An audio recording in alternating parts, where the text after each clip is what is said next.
You've probably heard inflation in the U.S. is slowing. The November rate, 3.1%. That's down slightly from October. A big help, cheaper gas prices, but you probably know things like rent and food. The numbers there just keep going up. So some of the news is good, but we are still feeling the impact of high prices on our wallets. Here to break down what the trend means and what we're experiencing is Sean Severe, Associate Professor of Economics in Drake's Zimpelman College of Business. Thanks for being here today. Yes. You and I were chatting during the break. This is good news, but news that we're definitely not feeling yet as consumers. Yes, so prices are continuing to rise, but just not as rapidly as they were a year ago or so. So if your income hasn't adjusted that much yet, you're still feeling the effects of high prices, but hopefully it'll take a couple of years and you'll feel that a couple of years down the road, which doesn't give us a lot of hope today.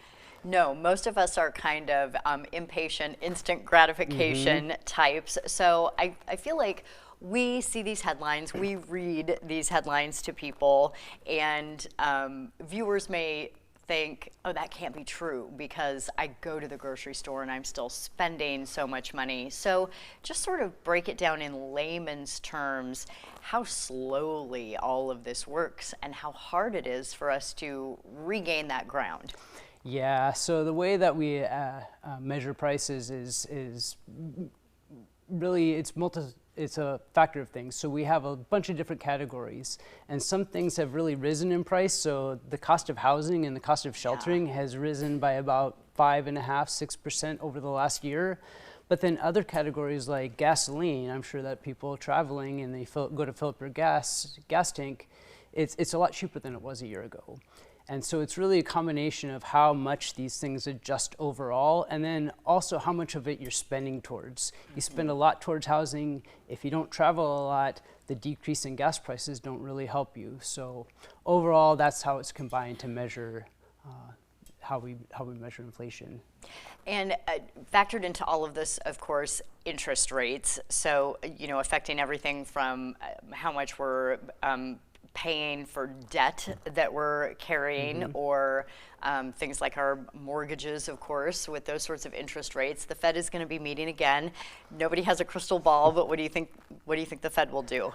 I would say the guess over the next year or so is interest rates will probably slightly go down.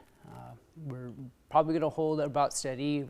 I would not expect to see interest rate jumps unless something happens in the economy that would warrant such actions, such as like a big downturn in the economy. There's obviously other external factors from global factors that could impact that.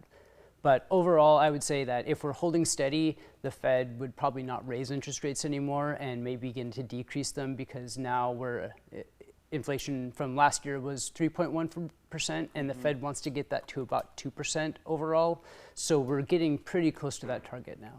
Yeah, a point is a lot, though. Yes, yep. It's as compared to what we were a year ago, inflation's really come down, though. So I think that's kind of the context that the Fed is looking at, is the adjustments that they made 6 months ago are still impacting the economy. So we're going to see that maybe continue gradually to decrease, even if we hold interest rates steady. Yeah, speaking of interest rates, I read recently that the debt that Americans are, I call it rolling, like on a credit card, just the debt that people have is the highest it has ever been. I mean, that's a tough spot for people to get out of when you're talking about, between 15 and 20 or 21% on a credit card. Yes, yep. So interest rates really impact that with very high interest rates. And then obviously with high inflation a year ago is like just what you're racking up for the standard things that you're going to buy every month. If that goes on your credit card, that along with higher interest can really make a big impact overall. Okay, final question. This is not fair, but I'm going to ask it anyway. Any predictions about the housing market?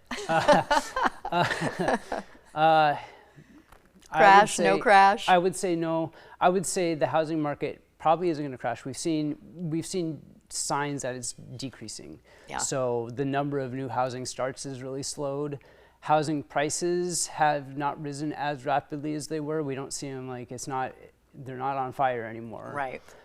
They're still going up slowly, and I would I would suggest that we're not going to see a crash like we did like 12 years ago. Yeah.